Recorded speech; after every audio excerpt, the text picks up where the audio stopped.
नमस्कार साथियों, जय श्री गणेश। आप सभी को संकष्टी चतुर्थी की हार्दिक शुभकामनाएं। आज हम आपके लिए लाए हैं संकष्टी चतुर्थी के दिन सुनी जाने वाली गणेश जी की कथा। इस कथा के श्रवण मात्र से भगवान श्री गणेश आपके समस्त विघ्न दूर करेंगे। अब गणेश जी का ध्यान करते हुए चली गए। जानते हैं संकष्टी चतुर्थी के दिन सुनी जाने वाली गणेश जी की कथा के बारे में, लेकिन उससे पहले कमेंट में जय श्री गणेश लिखना बिल्कुल भी ना भूलें। संकष्टी चतुर्थी के दिन व्रत कर गणेश जी की कथा सुनने से घर परिवार में आ रही विपदा समाप्त होती है। वह किसी भी व्यक्ति के रुके हुए सभी कार्य सफल होते हैं। एक समय की बात है, भगवान विष्णु का विवाह माता लक्ष्मी के साथ तय हो गया। विवाह की तैयारियां होने लगी। जब बारात का समय आया तब सभी देवताओं को निमंत्रित किया गया, परंतु गणेश जी को निमंत्रित नहीं किया गया। कारण जो भी रहा हो, अब भगवान विष्णु की बारात तैयार होने के बाद चलने का समय आया तो वहां देखा गया कि सभी देवताएं अपनी पत्नियों के साथ अपने वाहन में चलने को तैयार थे, परंतु सभी ने देखा कि गणेश जी कहीं दिखाई नहीं दे रहे। तो वे सभी आपस में चर्चा करने लगे। किसी ने कहा कि चलो इसका कारण भगवान विष्णु से ही पूछ लिया जाए। जब सभी देवता भगवान विष्णु के पास गए और बोले कि गणेश जी को न्योता नहीं दिया क्या, तब भगवान विष्णु बोले कि मैंने उनके पिता कैलाश पर्वती महादेव को न्योता दिया है। अगर वह गणेश जी अपने पिता के साथ आए तो इसमें कोई आपत्ति नहीं है। अलग से न्योता देने की कोई आवश्यकता नहीं है। और गणेश जी वैसे भी उनको 1.25 मन मूंग, 1.25 मन चावल, 1.25 मन घी और 1.25 मन लड्डू का भोजन दिन भर में चाहिए। तो गणेश जी ना आए तो ही बेहतर होगा, क्योंकि दूसरों के घर में इतना खाना पीना अच्छा नहीं है। किसी ने सुझाव दिया कि ये कारण उचित नहीं है। उनको समझाकर यह कह दिया जाए कि तुम यहीं द्वारपाल के रूप में घर की रखवाली करो, तो वे गणेश जी मान जाएंगे। या फिर उन्हें कह देंगे कि तुम्हारा वाहन मूषक बहुत धीरे चलता है। जब बारात वहां पहुंचकर पुनः लौटने का समय हो जाएगा, तब तक तो तुम वहां पहुंचोगे। इससे अच्छा होगा कि तुम यहीं द्वारपाल का कार्य करो। जब बारात चलने का समय हो गया तब नारद मुनि ने देखा कि गणेश जी तो द्वार पर बैठे हुए हैं।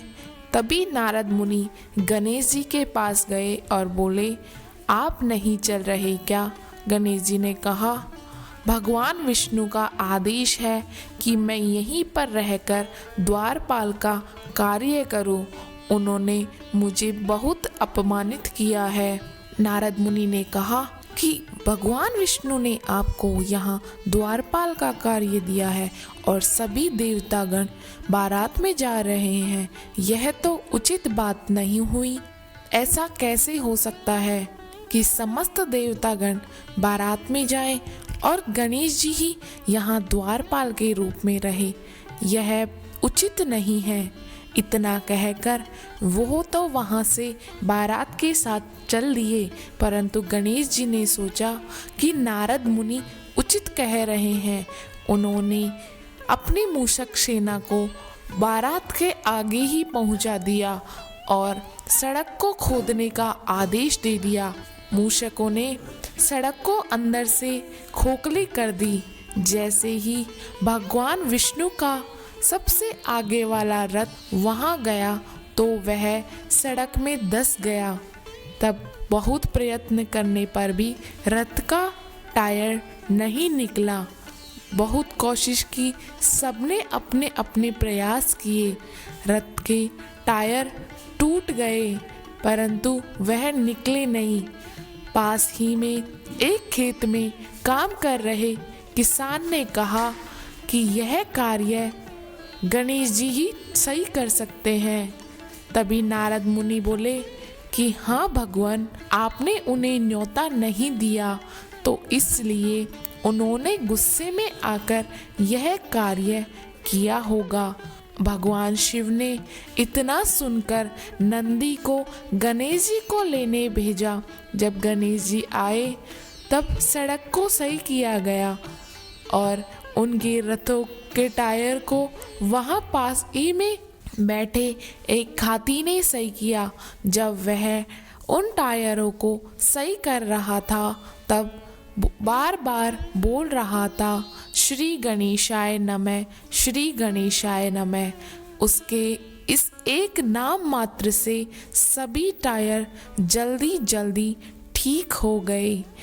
वह हाथी सभी टायर ठीक करने के बाद कहा कि अगर आप गणेश जी का नाम लेकर ही समस्त कार्य करोगे तो आपके कोई विपदा नहीं आएगी। अब आप लोग बारात यहाँ से प्रारंभ करने से पूर्व भगवान गणेश जी की जय अवश्य बोलकर निकले, तब आपके सभी कार्य सिद्ध होंगे।